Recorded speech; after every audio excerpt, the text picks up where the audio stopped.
והוא הולך להפוך את הקריאה החוויה הכי כיפית בבית הספר. כל פעם שאנחנו קוראים ספר, אנחנו מקבלים כוכב על הקריאה, אבל זה לא הכל. אחרי כל ספר אנחנו גם מדרגים אותו לפי מה אהבנו ומה פחות.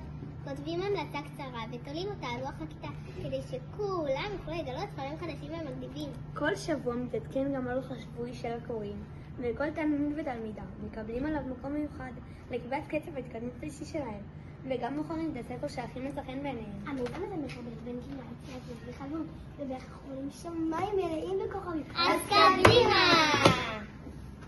פותחים ספר קוראים, מדרגים מגייסנה כולנו. קוראים!